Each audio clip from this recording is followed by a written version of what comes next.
속보. 중국 타격할 신형 천무 개발. 사거리 650km 천무. 서해 배치 이건 전쟁 준비자나 중 발칵.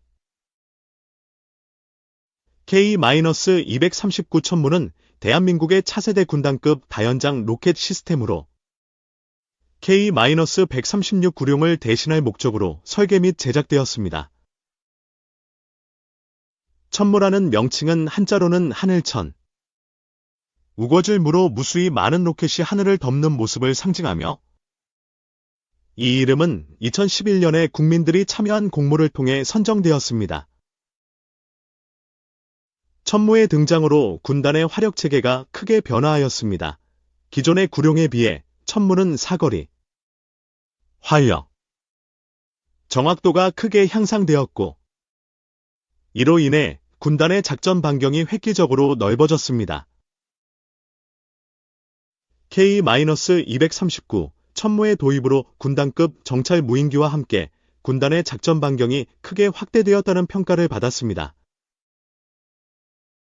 K-239 천무의 개발은 2006년 4월에 결정된 후 2009년 6월부터 본격적으로 시작되었으며 약 1,300억 원의 예산이 투입되었습니다.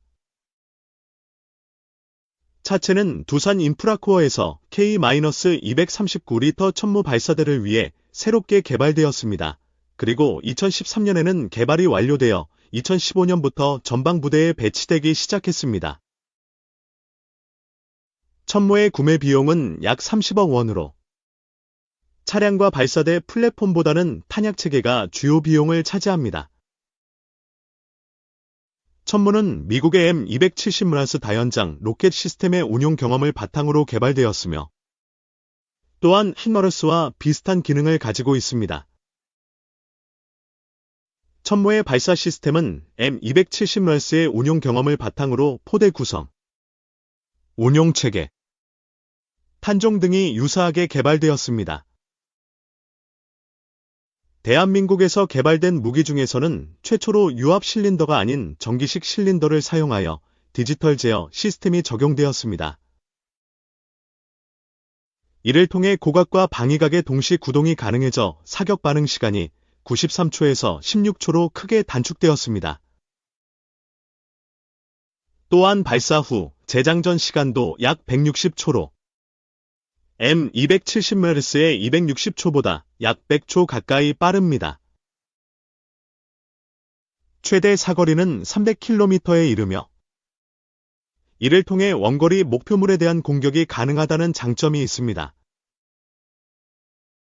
다양한 구경의 다연장 로켓부터 300km까지 도달할 수 있는 지대지 미사일까지 그 사정거리와 파괴력은 정교함을 지니고 있습니다. 천무는 130mm 구룡 다연장 무유도 로켓부터 230mm 무유도 로켓, 그리고 239mm 유도 로켓까지 총 3가지 종류의 다연장 로켓을 발사할 수 있습니다. 그중 239mm 유도 로켓은 최대 80km까지 도달하며 GPS-INS, 관성 항법 장치, 유도 장치를 통해 목표를 정밀하게 타격할 수 있습니다. 이러한 첨단 기술은 천무가 특정한 목표를 놓치지 않고 정확하게 맞출 수 있게 합니다. 또한 천무는 대포 한 문에 로켓 12발을 탑재할 수 있습니다. 이는 미국제 하이마스가 1문당 6발만 탑재할 수 있는 것과 비교하면 2배 이상의 로켓을 탑재할 수 있다는 것을 의미합니다. 천무에는 또한 최대 300km까지 사정거리를 가진 지대지 미사일을 발사할 수 있는 능력이 있습니다.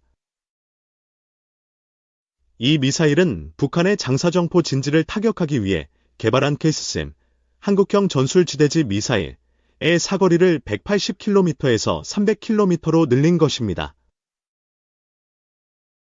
이로써 천무는 멀리 떨어진 고정적인 목표물 또는 이동형 목표물에 대해 정확하게 타격할 수 있게 되었습니다.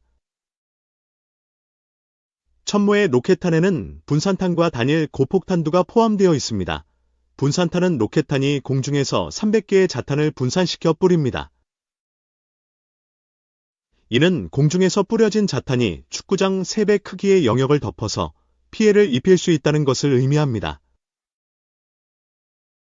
반면에 단일 고폭탄두는 강력한 관통력을 지니며 60cm 이상의 콘크리트로 보호된 벙커나 건물 등을 파괴하는 데 사용됩니다. 차량의 구조를 보면 M270ms와는 달리 천문은 차륜형 구조를 가지고 있습니다.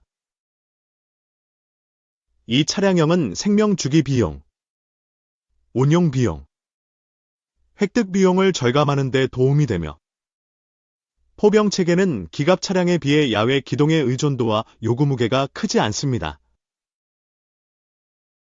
차량 기술의 발전에 따라 차륜형 차량의 작전 능력이 궤도형과 비교해 크게 떨어지지 않게 되었습니다.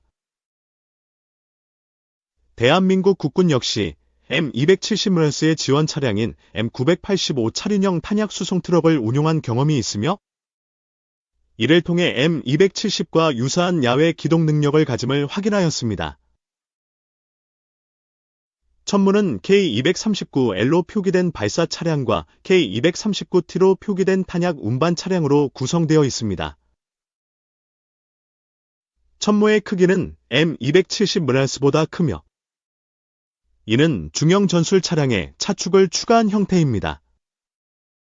대형 전술 차량은 중형 전술 차량의 차축을 늘린 렌더링과 유사합니다. 기아 자동차에서 대형 전술 차량의 렌더링이 공개되었지만 이는 천무와는 약간 다른 형태였습니다. 최종적으로 두산의 차량이 천무의 차체로 선정되었습니다. 이 차체는 방탄 기능을 가지고 있으며 차량 내부에는 에어컨이 설치되어 있어 여름철에도 시원한 환경을 제공합니다. 또한 발전기가 기본적으로 장착되어 있으며 이는 8XA 전륜 구동형입니다. 천무는 한국형 킬체인 시스템의 핵심 타격 체계 중 하나로 위치하고 있습니다. 킬체인 시스템은 신속하고 정확해야 하며 이에 맞는 지휘 체계와 사격 통제 체계가 개발되었습니다. C4I 체계를 적용하여 포병대대 전술 사격 지휘 체계와 연동하여 표적 정보 및 사격 임무 데이터를 송수신합니다. 이 데이터를 바탕으로 천무 체계의 위치 결정 항법 장치 및 사격 통제 장치 등을 이용해 적의 중심을 정확하게 타격합니다. 사격 통제 장치에는 유도 로켓 사용을 위한 GPS 연동 기능과 신호 정보 연동 장치가 탑재되어 있습니다. 이러한 체계적인 운용 방식과 기술력 덕분에 천무는 정확하고 신속한 반응력을 가지게 되었습니다. 천무는 그 구축과 운용 과정에서 많은 과제와 어려움을 극복한 과정을 거쳤습니다. 이러한 과정을 통해 천무는 대한민국 군의 중요한 공격 무기체계 중 하나로서의 위치를 확고히 하였습니다. 이는 대한민국이 자체적인 국방력 강화에 성공한 대표적인 사례라 할 수 있습니다. 이외에도 천무는 여러 가지 차세대 로켓과 유도, 미사일 개발 계획이 진행 중이라는 점에서 더욱 주목받고 있습니다. 천무는 한국군의 중요한 공격 무기체계로서 그 역할을 담당하고 있습니다. 천무의 발전은 대한민국이 국방력을 자체적으로 강화하는 데 성공한 대표적인 사례라 할 수 있으며 국제적으로도 주목받고 있는 국방 시스템입니다. 6.25 전쟁 당시 우리 국군은 열악한 무기로 인해 치를 떨어야 했다. 북해군은 탱크에 각종 야포를 수백 대 수천 문을 보유하고 있었지만 한국군에게는 M1소총이 전부였기 때문이다. 그러함에도 불구하고 1970년대까지도 북괴는 다연장 로켓포를 보유하기 시작했지만 한국군에는 다연장 로켓은 없었다. 따지고 보면 조선은 세계 최초의 다연장 로켓포 개발 국가가 아니던가. 그런데 정작 한국에는 1978년까지 다연장 로켓 무기가 없었다. 세계 최초의 다연장 로켓은 당연히 조선시대의 신기전 아니던가. 1977년이나 되어서야 고체 추진체 기술을 바탕으로 다연장 로켓포 개발을 해서 불과 1년 만인 1978년 9월에 130mm 로켓포를 발사할 수 있는 다연장 발사관이 불을 뿜었다. 이 모습이 마치 승천하는 9마리 용과 같다고 해서 구룡이라는 별칭이 붙었다. 한간에는 9월에 발사했기 때문에 구룡이라 불렀다고 하기도 한다. 사실 개발 당시 28개 발사관을 가진 다연장 로켓포 구룡은 28룡이라든지 7별표사니까 7룡이 정도가 더 정확한 명칭일 텐데 말이다. 추후 양산 과정에서 36문의 발사관을 가진 형태로 생산되었는데 9별표사니까 어찌되었든 구룡이 맞게 된 셈이다. 구룡의 화력은 압도적이다. 36발의 130mm 로켓을 18초 안에 때려 붓기 때문이다. 당시 북한군의 다연장 로켓포는 122mm가 주력이었다. 북한군은 다연장 로켓포를 바로 방사포라고 부른다. 한국군은 이 북괴의 122mm 방사포에 대응하기 위해서 130mm 로켓포를 대응자산으로 개발을 한 것이었다. 사거리는 23km에 달했으며 축구장 한 개 면적을 가루로 만들어버리는 막강한 화력을 가지고 있었다.